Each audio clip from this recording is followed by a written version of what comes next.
ఈరోజు పదో తరగతిలో జరిగిన మూల్యాంకనం ఎంత తప్పులు తడకగా ఉందో వివరించడానికి డిఈఓ గారికి ఒక మెమరాండం ఇవ్వడం జరిగింది. ముఖ్యంగా మనం చూసుకుంటే ఈ ఈవీఎం కూటమి ఏదైతే ఉందో ఇది 2024 తర్వాత ప్రభుత్వంలోకి వచ్చాక మొదటి పదో తరగతి పరీక్షలు అనేటివి జరిగాయి. ఈ జరిగిన పదో తరగతి పరీక్షలు మూల్యాంకనం అనేది ఎంత తప్పులు తడకగా ఉందో మనకి ఇటీవల వెలువడిన ఫలితాల్లో మనకి తేటతెల్లమవుతా ఉంది.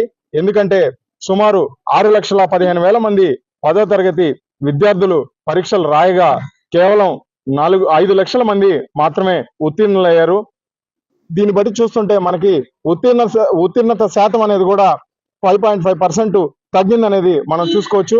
ముఖ్యంగా మనం చూసుకుంటే మనకి 1,15,000 మంది విద్యార్థులు ఈ రోజు పరీక్షల్లో ఫెయిల్ అవ్వడం అనేది జరిగింది. ఇది కేవలం మన ముఖ్యమంత్రి గారి సుపుత్రుడైనటువంటి నారా లోకేష్ గారు పర్యవేక్షణలో ఉన్న విద్యాశాఖలో జరిగిన తప్పిదం. ఎందుకంటే సుమారు 1,15,000 మంది ఫెయిల్ అవడం అంటే ఇది ఆ మంత్రిత్వ శాఖ నిర్వహిస్తున్నటువంటి నారా లోకేష్ గారి ఫెయిల్యూర్ గా మనం తీసుకోవాల్సిన అవసరం ఎంతైనా ఉంది.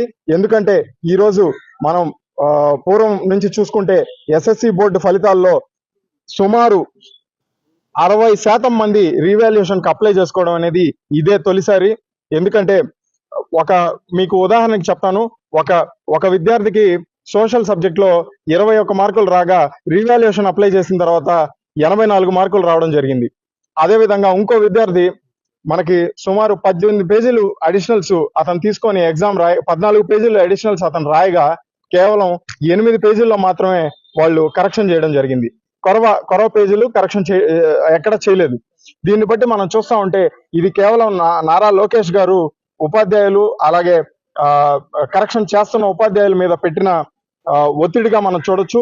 ఎందుకంటే సుమారు 25 రోజులు జరగాల్సిన కరెక్షన్స్ ఏవైతే ఉన్నాయో కేవలం 7 రోజుల్లో వీళ్ళ ప్రోద్బలంతో 7 రోజుల్లోకి కుదించి కేవలం వీళ్ళ పొలిటికల్ స్టంట్స్ వీళ్ళ అడ్వర్టైజ్మెంట్ స్టంట్స్ కోసం ఈ రోజు విద్యార్థుల భవిష్యత్తుని సర్వనాశనం చేశారు. ముఖ్యంగా మనం చూసుకుంటే ఇందులో బాగా ఎఫెక్ట్ అయింది గవర్నమెంట్ స్కూల్స్ కి వెళ్తున్న విద్యార్థులు. ఎందుకంటే వాళ్ళు కార్పొరేట్ ఫీజులు కట్టుకోలేక గవర్నమెంట్ స్కూల్ కి వెళ్తా ఉన్నారు. ఈ రోజు వాళ్ళ దగ్గర రీవాల్యుయేషన్ పేరుతోటి 1000 రూపాయలు కలెక్ట్ చేయడం జరిగింది. మేము వైఎస్ఆర్ విద్యార్థి విభాగం తరఫున మేము డిమాండ్ చేసేది ఏంటంటే తక్షణం ఈ కరెక్షన్ చేసిన ఉపాధ్యాయుల మీద మీరు చర్యలు తీసుకోవాలి. విద్యాశాఖకు మేము కోరుకున్నది అదే. దాని తర్వాత ఇంకో విషయం ఏంటంటే 1000 రూపాయలు ఏదైతే ఫీజు రీవాల్యుయేషన్ కి కలెక్ట్ చేశారో అవి బేషరతుగా వాళ్ళందరికి కూడా రీఫండ్ చేయమని చెప్పేసి ఈ రోజు మేము ప్రభుత్వాన్ని డిమాండ్ చేస్తా ఉన్నాము. దీని మీద వైఎస్ఆర్ విద్యార్థి విభాగం తరఫున మేము ఈ రోజు డిఈఓ గారిని కలవడం జరిగింది. కలిసి మెమరాండం ఇవ్వడం జరిగింది.